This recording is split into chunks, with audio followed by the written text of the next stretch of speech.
Hi, this is a skills video. I'm just going to go over real quick about letter recognition with your preschool child. So many of us feel that letter recognition is an important part of kindergarten entry, but I'm going to share a document that's going to show you exactly the progression and how to help support your child to learn those letters.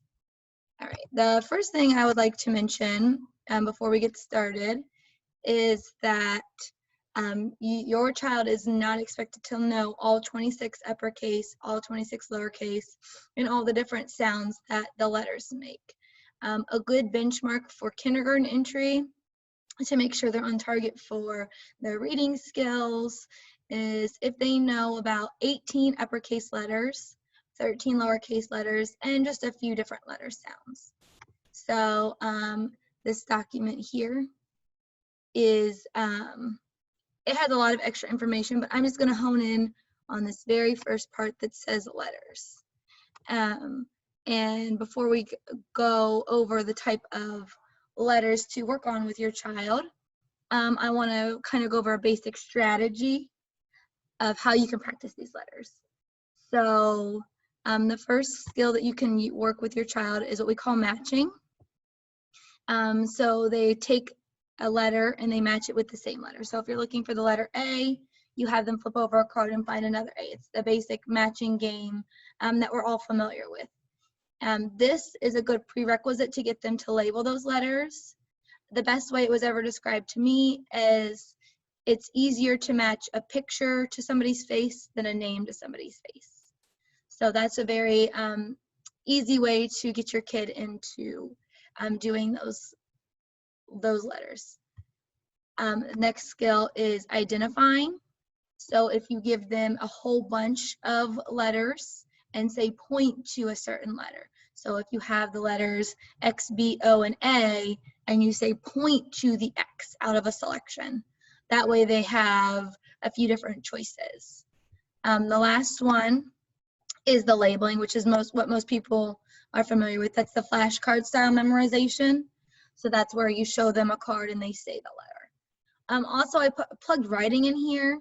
That's less important when we're talking about preschool age. They'll get plenty of letter writing practice in kindergarten, but you're more than welcome that if your kid is ready to go ahead and have them start writing some of those letters. So when we look at the progression of letter recognition, we always want to start with the letters in their name. And actually, if your child isn't even ready, if they have a longer name or some more complicated, if you just start with that first letter, that is a really good place to start, especially for our little 3-year-olds. Once they have mastered the first letter, you can have them label their letters or match their letters in order. So if my daughter's name is Kaylee, I'm going to have her go K-A-L-E-I-G-H and label the letters that way. And then out of order, so you take those same letters and you scramble them. So it may be L-E-I-H-G-K-A, and just have her practice labeling just those letters. And you know, you're thinking about an average name length of 6 different letters, 5 or 6 different letters. So your kid is already, you know, halfway there to that benchmark that we would expect going into kindergarten, just from knowing their first name, and that doesn't even count their last name. Another way, if your kid has a best friend or maybe a Gigi or sibling or somebody else they're really close with, that's another easy name to introduce, especially if it's a lot of different letters. So if my daughter's name is Kaylee and she knows her K and she's got her letters down, then we can have her best friend Adeline's name and we can look at them, and you can even compare and see if there's same letters, if there's different letters, and you can practice labeling those letters.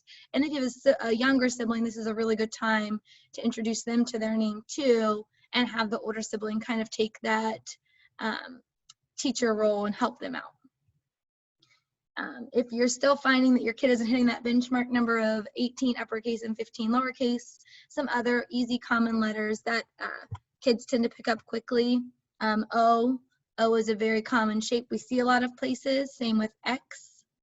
And then A and Z being the first letter of the alphabet and the last letter of the alphabet. When you're teaching these letters, it's easier if your kid is having a hard time catching on. If you just want to start with uppercase, and then move to lowercase, uppercase letters, they look a lot different, whereas lowercase letters, you have more of those curved lines, and you get into a lowercase b and d, p and q, a and o. So sticking with those uppercase letters first really helps the child learn the letters, and then you can actually go back to that matching where you match uppercase A to lowercase a and really build that foundation. And again, I put write on here as well. It's not as important. If your kid is successful at writing their name, those are really enough letters to be kindergarten ready. If you have any questions, you can reach out to your classroom teacher and let me know. Thanks.